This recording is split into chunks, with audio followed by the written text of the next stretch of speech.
Je vais vous présenter les deux raboteuses d'épaisseur qu'on a. La première qu'on a ici nous permet de faire des planches de largeur de 20 pouces et moins. La différence entre les deux raboteuses qu'on a, on a une de 14 pouces. Celle-là de 20 pouces va beaucoup plus vite. Okay? Si on regarde à l'intérieur comment est-ce que la raboteuse d'épaisseur fonctionne, on a 4 rouleaux d'alimentation. Okay? 2 rouleaux d'alimentation qui vont tourner pour insérer la planche. On a le rouleau principal qui a 4 couteaux qui vont tourner dans ce sens ici. Puis ensuite, on a un autre rouleau d'alimentation lisse à l'extérieur qui veut dire qu'il va faire sortir la planche. Il y a un rouleau d'alimentation situé au-dessus, puis il y en a un en dessous que je vais vous montrer dans quelques instants. Si on regarde la distance entre les deux rouleaux d'alimentation, on voit qu'on a une distance approximative d'environ 10 pouces de longueur. Je dis toujours aux élèves, il faut que votre pièce de bois soit au moins 12 pouces de longueur pour que le premier rouleau pousse à travers le couteau, puis il doit se rendre au prochain rouleau pour que la pression soit capable d'être placée sur la pièce de bois pour ressortir la pièce de bois. OK? Un aspect important de la raboteuse d'épaisseur serait de vérifier la hauteur des rouleaux d'alimentation du bas de la raboteuse. Si on regarde la hauteur du rouleau où ce que je touche présentement, il y a un rouleau à l'avant puis un rouleau à l'arrière. Les rouleaux sont ajustés pour que ça mette de la tension sur la pièce de bois pour qu'à l'aide des rouleaux d'alimentation du haut, ça va pousser ta pièce de bois pour se rendre de l'autre côté de la raboteuse d'épaisseur. Les rouleaux sont ajustés habituellement selon le fabricant. Dépendamment du fabricant, ça peut être un 32e. C'est à qu'est-ce que moi je les ajuste sur cette raboteuse de 20 pouces. Pour ajuster la hauteur, je dis aux élèves s'il y a des ajustements à faire, je veux qu'ils viennent me voir absolument pour que moi je puisse faire l'ajustement. Si la pièce de bois, on passe dedans, coince, la première chose que je vais regarder habituellement, de voir si que les rouleaux, s'il y a quelqu'un qui a touché le volant jaune que vous voyez ici, c'est pour permettre de hausser et de descendre les rouleaux d'alimentation. Avec la raboteuse d'épaisseur, si on regarde le modèle de la raboteuse d'épaisseur qu'on a, qui est plus ancienne, sur le côté, il y a une règle qui est graduée de 0 à 10 pouces de hauteur. Okay? Le volant qui est situé sur le côté droit de la raboteuse, sur ce côté ici, quand je tourne dans le sens horaire, ça va hausser la table. Si je tourne dans le sens anti-horaire, ça baisse la table. Okay?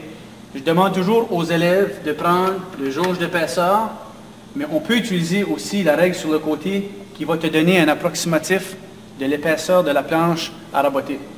Lorsqu'on commence avec la planche, si je regarde par exemple une planche de 1 par 6 avec 1 pouce d'épaisseur, si je place par exemple, si je veux vérifier que la planche vient bel et bien 1 pouce, je pourrais venir vérifier avec mon jauge d'épaisseur ou un ruban mesuré, mais un jauge d'épaisseur va être beaucoup plus précis.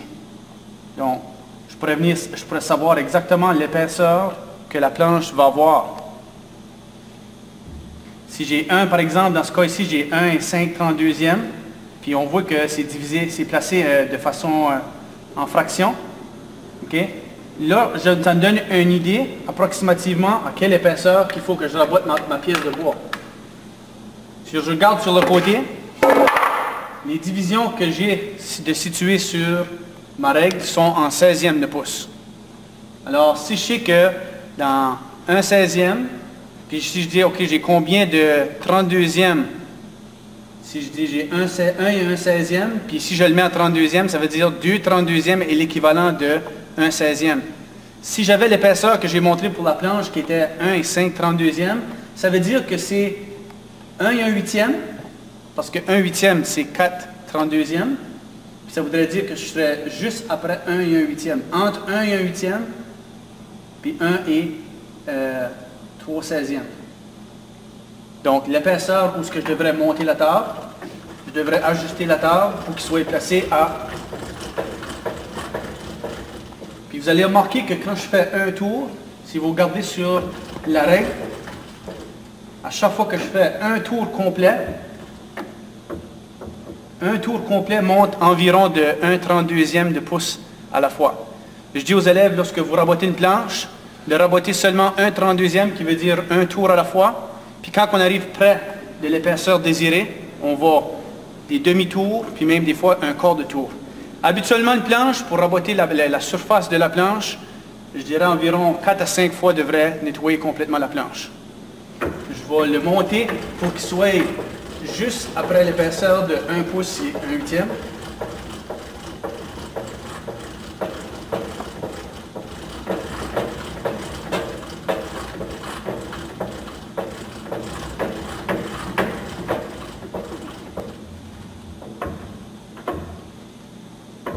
Donc, d'après la règle, ça me donne 1 et 5/32e. Je dis toujours aux élèves, c'est seulement un guide.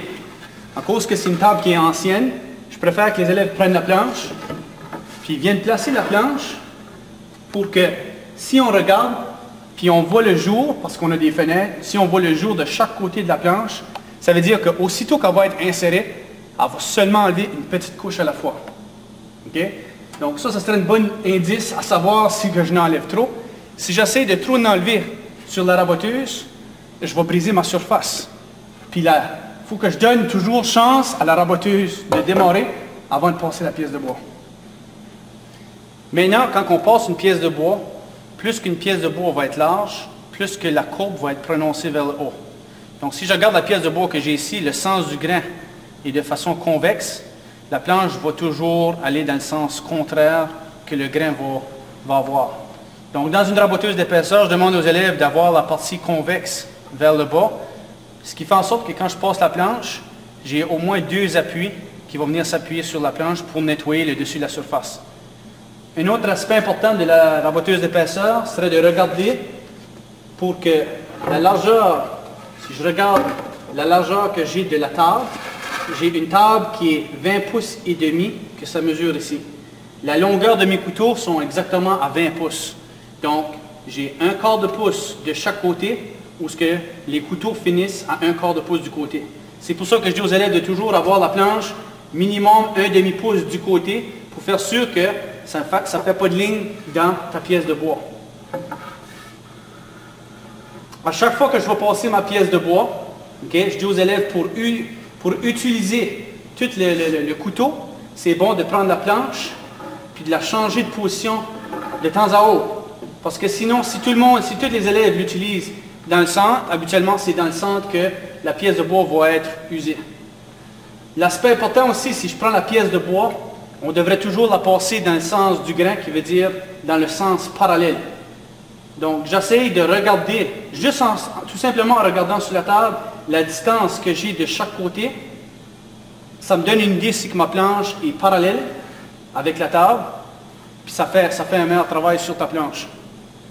Lorsqu'on veut passer une pièce de bois dans la raboteuse, c'est important d'éviter de garder ses doigts pas près des rouleaux où est-ce qu'on insère la pièce de bois. Par exemple, si je prends la pièce de bois et je viens retenir avec ma main droite, puis aussitôt que la raboteuse d'épaisseur va atteindre sa vitesse maximum, je dis aux élèves d'attendre toujours que la vitesse maximum commence avant d'insérer la pièce de bois. Si je prends ma main droite, puis je la place sur le côté droit de ma planche, puis je vais pour l'insérer, aussitôt que le rouleau d'alimentation du haut et du bas va serrer la planche va se tirer tout seul dans l'appareil. Mes doigts, je ne devrais jamais placer mes doigts en dessous, près de ce rouleau ici, parce que vous allez vous coincer les doigts en dessous de la planche.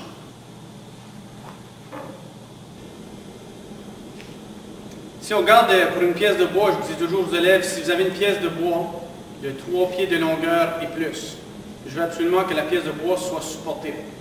Le support à l'avant va aider à supporter le poids de la planche, puis il va aider à garder une direction droite dans la raboteuse d'épaisseur.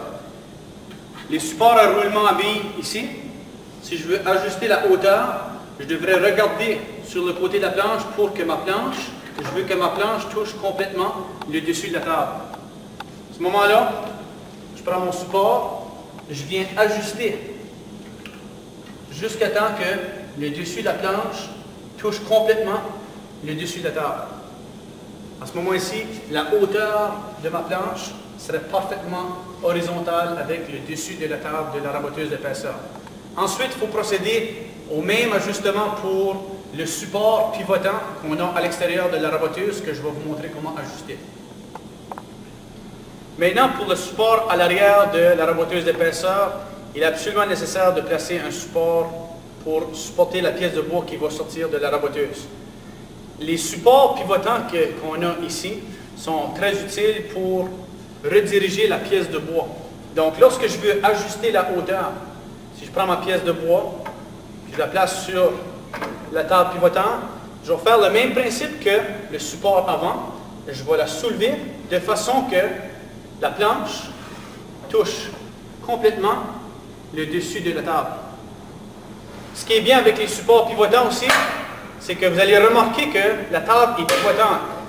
Ce qui veut dire que quand je place mon support, je dis toujours aux élèves, si j'ai une pièce par exemple, comme celle-ci de 4 pieds de longueur, du derrière de la table, aller au milieu du support, vous devriez avoir la moitié de la longueur de votre planche. Donc si j'ai 4 pieds de longueur, mon support devrait être situé à environ 2 pieds à partir du centre jusqu'à l'arrière. Ce qui va se provoquer lorsqu'on va passer la pièce de bois, c'est que la table pivotante, lorsqu'elle va frapper, la pièce de bois va venir se positionner parfaitement à l'horizontale.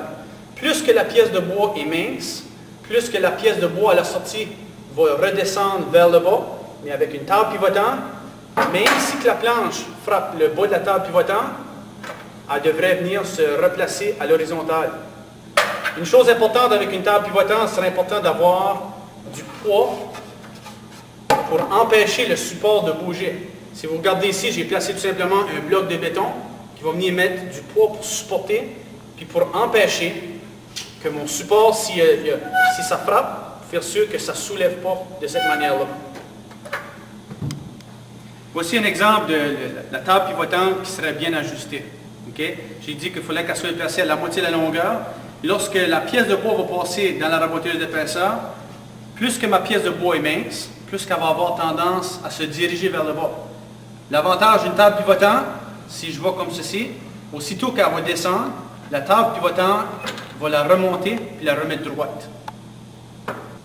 Les 3 appareils qui sont utilisés pour aspirer la poussière ou les copeaux de bois, on a 2 raboteuses d'épaisseur, une ponceuse à tambour. Donc je dis toujours aux élèves, vous devez vous assurer d'allumer l'interrupteur par le bouton vert, okay, qui va activer l'aspirateur. Les sacs de plastique qui sont placés ici, je dis aux élèves actuellement, quand ils sont remplis la moitié, on doit les diviser pour pas mettre trop de pression à l'intérieur du sac, pour pas que le sac éclate. Donc, à chaque fois que vous commencez à raboter, vous commencez à poncer sur la ponceuse à tambour, très important, première étape, d'ouvrir l'aspirateur pour faire sûr que les copeaux de bois vont passer dans les tuyaux et que les copeaux de bois ne resteront pas sur la table ou vont sortir de chaque côté de la raboteuse d'épaisseur. Les 3 appareils que j'ai situés en avant de moi sont branchés directement à un système de ventilation qui sont situés à l'arrière de la raboteuse d'épaisseur de 20 pouces. Chaque système a des prises, des portes qui permettent d'aspirer ou de contrôler si on doit travailler particulièrement à une machine. Comme exemple, si je travaille à la raboteuse d'épaisseur de 20 pouces, je veux que les portes des 2 autres appareils adjacents soient fermées. Donc à ce moment ici, je veux faire une vérification pour m'assurer que les portes, lorsque je les pousse vers le haut, ça vient fermer la prise d'air que j'ai ici.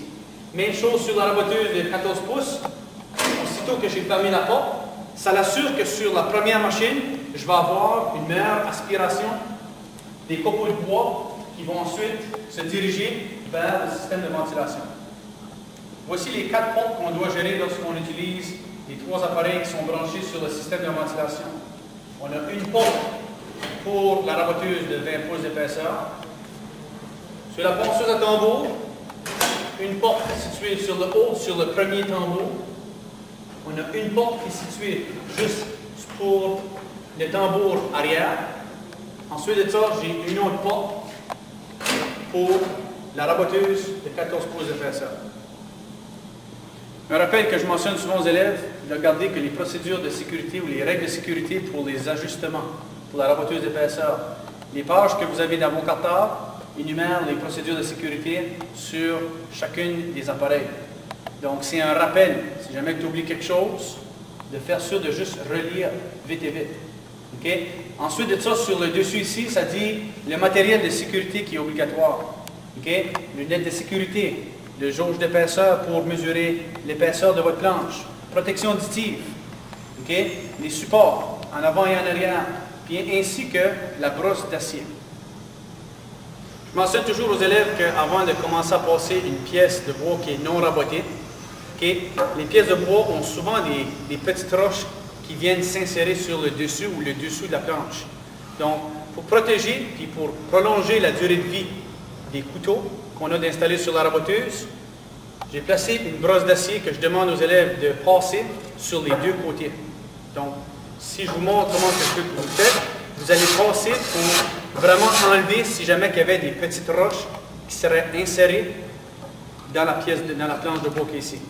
Un autre aspect important, au moment où vous allez brosser votre planche de bois, toujours faire une inspection visuelle sur le dessus de la table.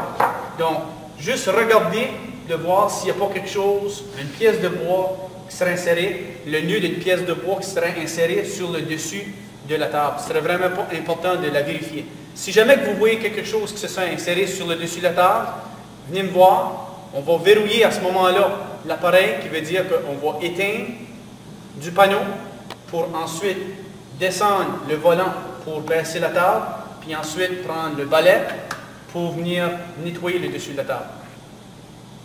Sur le côté de la raboteuse, vous allez voir qu'il y a une affiche de verrouillage qui est placée ici. L'affiche de verrouillage est très utile et très importante. Lorsqu'on veut faire la maintenance, qui veut dire lorsqu'on veut nettoyer les rouleaux d'alimentation, lorsqu'on veut nettoyer les couteaux ou changer les couteaux, c'est très important de faire le verrouillage. Le verrouillage, habituellement, devrait se faire directement au panneau.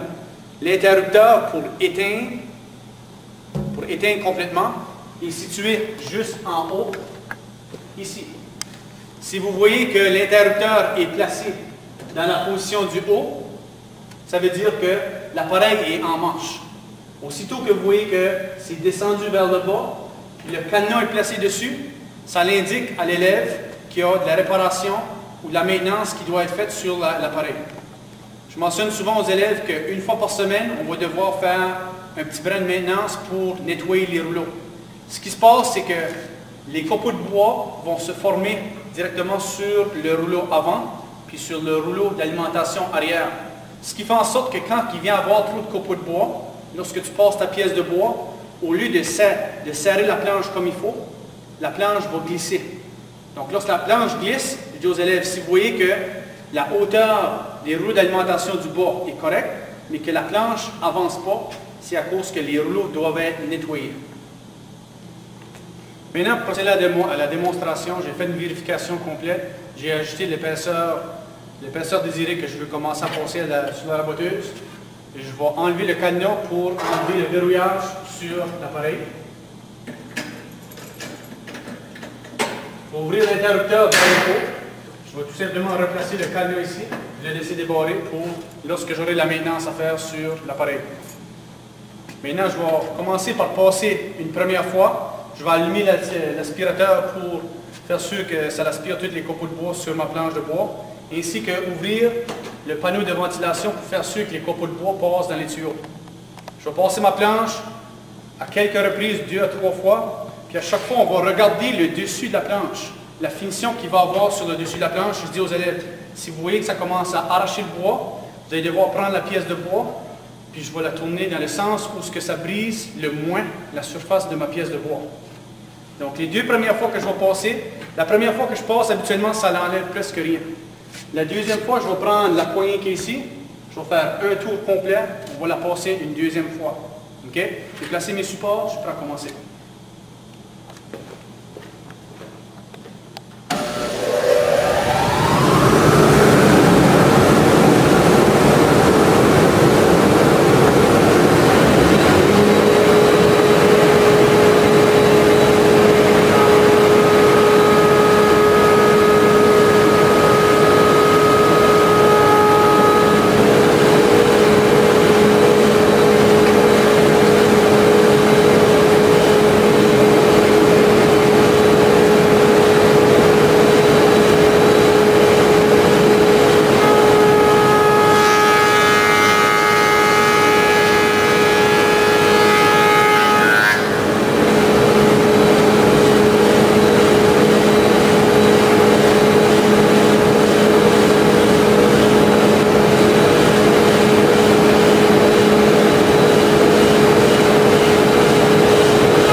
très important de noter qu'habituellement, si je regarde la planche que je viens juste de raboter, des fois tu vas avoir dans le grain du bois la direction qui va pointer dans les deux sens.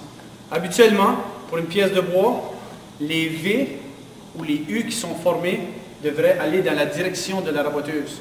Dans ce cas-ci, on voit que les V ou les U qui sont placés de ce côté-ci, j'en ai de l'autre côté qui vont dans le sens contraire.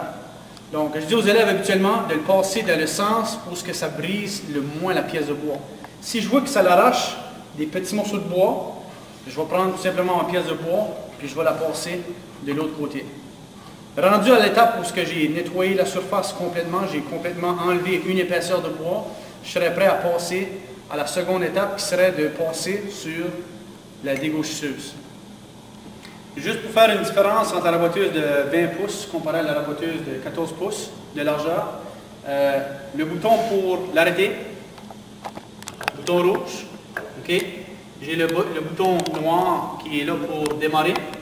Ensuite, le volant qui est situé encore une fois à la droite, qu'on devrait suivre les mêmes procédures que la raboteuse d'épaisseur de 20 pouces. On fait un tour à la fois, puis quand on vient à l'épaisseur presque voulue, je dis aux élèves un demi-tour, même un quart de tour, parce qu'on sait qu'un tour va enlever environ un 32e à la fois. Puis encore une fois, la porte pour la ventilation, faire sûr que la porte est entrouverte, d'avoir des supports en avant et en arrière serait vraiment important. Lorsque vous utilisez la raboteuse d'épaisseur de 14 pouces de largeur, vous allez remarquer qu'il y a un levier situé juste à l'avant ici. C'est important que le levier soit placé parallèle parce que c'est un moyen d'arrêter si jamais il y avait une urgence et que l'élève tourne sur le côté, le couteau de la raboteuse va encore tourner, sauf que les rouleaux d'alimentation vont cesser de tourner. Ce qui veut dire que au lieu de tirer la planche va complètement s'immobiliser. Donc, lorsque vous commencez avec la raboteuse d'épaisseur de 14 pouces, je mentionne aux élèves de toujours faire sûr que le levier est situé en avant, de l'utiliser au besoin.